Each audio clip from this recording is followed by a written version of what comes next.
Olá, eu vou falar um pouquinho sobre um tema muito instigante na área do direito aduaneiro, na área do comércio exterior em geral, que é a parte das infrações e penalidades.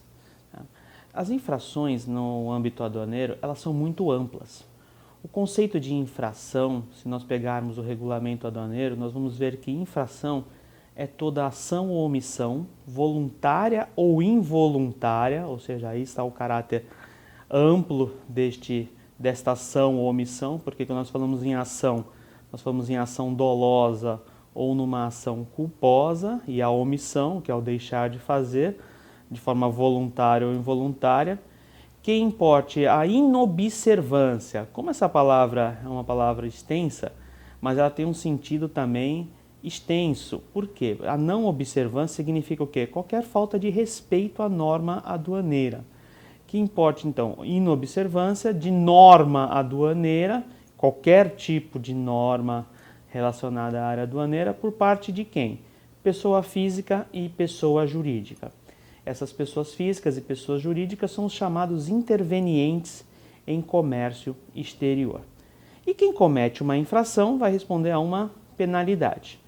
E no âmbito aduaneiro, basicamente, nós temos 5 penalidades. Nós temos as penas de perdimento de moeda, perdimento de veículo e o perdimento da mercadoria, que é o tema que a gente vai se alongar um pouquinho mais. A questão das multas e também as sanções administrativas. As sanções administrativas, rapidamente, elas são de 3 espécies. Ela pode ser uma advertência, uma suspensão ou uma cassação do registro de quem? Dos chamados intervenientes em comércio exterior. E quem são esses intervenientes em comércio exterior? Esses intervenientes em comércio exterior são os importadores, os exportadores, os peritos, os transportadores, os despachantes aduaneiros, os ajudantes de despachantes aduaneiros, ou seja, todos aqueles que intervêm de uma forma geral na operação de comércio exterior. As multas elas podem ser multas na importação e na exportação, e também a norma aduaneira estipula algumas multas que são comuns à importação e à exportação. Sempre lembrando que a multa é uma penalidade pecuniária, e essa penalidade pecuniária vai incidir ou sobre o valor da mercadoria, ou sobre o valor dos tributos faltantes.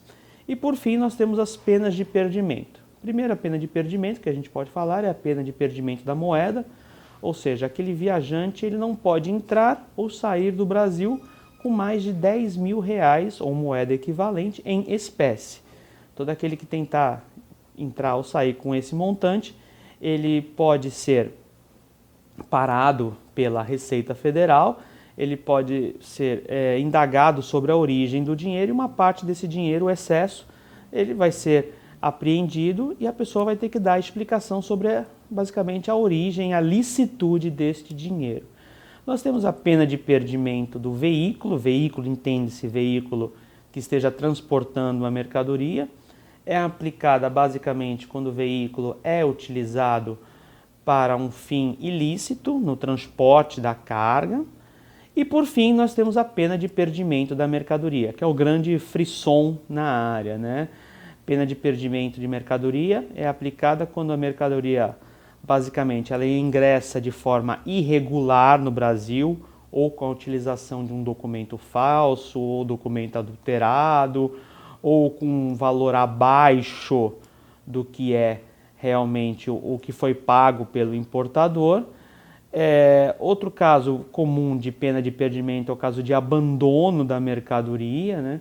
Quando o importador ele ingressa com a mercadoria, ele não dá início ao despacho aduaneiro da mercadoria em 90 dias a contar da presença de carga, que é o ato emitido pelo terminal informando da chegada da carga. Esse caso de abandono da mercadoria é muito comum, né, infelizmente.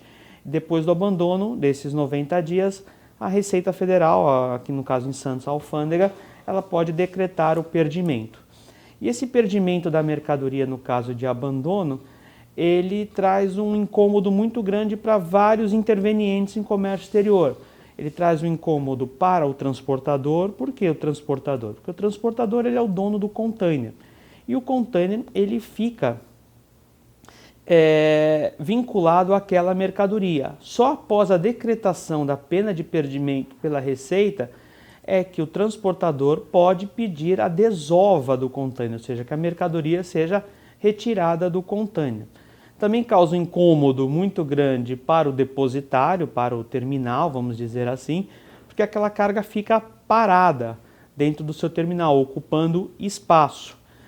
É certo que para a transportadora, alguns podem pensar, mas esse incômodo ele é aliviado pela cobrança da demurrage, desde que a cobrança da sobreestadia de container, que é a demurrage, ou seja, o prazo a mais que o importador permaneceu com essa unidade de carga, seja pago, porque algumas vezes o importador também não paga esta demurrage.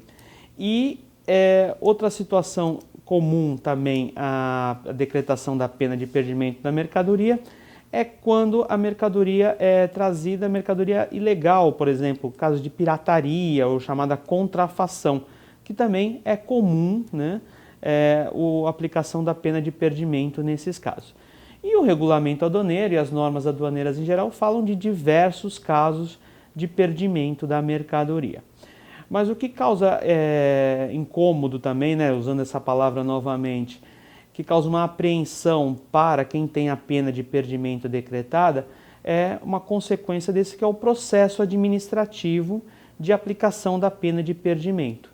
Hoje, pela legislação aduaneira, o importador ou exportador, quando notificado através de um auto de infração de que teve decretada a pena de perdimento, o importador só tem 20 dias para apresentar a sua defesa. Apresentada a sua defesa, quem vai efetuar o julgamento é a própria autoridade que lavrou o auto, que elaborou o auto. E após esse julgamento não cabe mais recurso administrativo.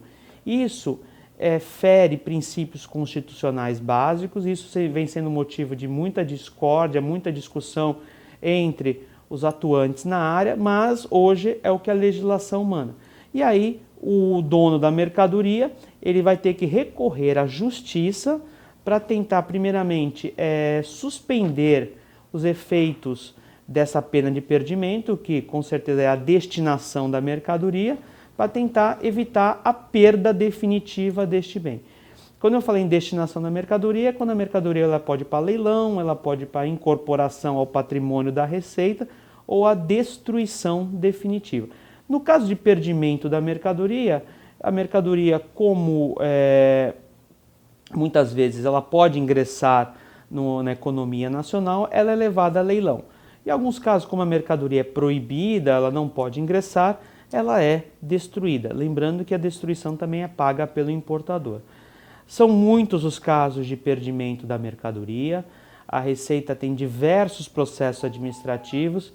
Importadores e exportadores são atingidos por este problema e é um assunto de muita relevância e muita discussão dentre os praticantes, os atuantes, os operadores da área do direito aduaneiro.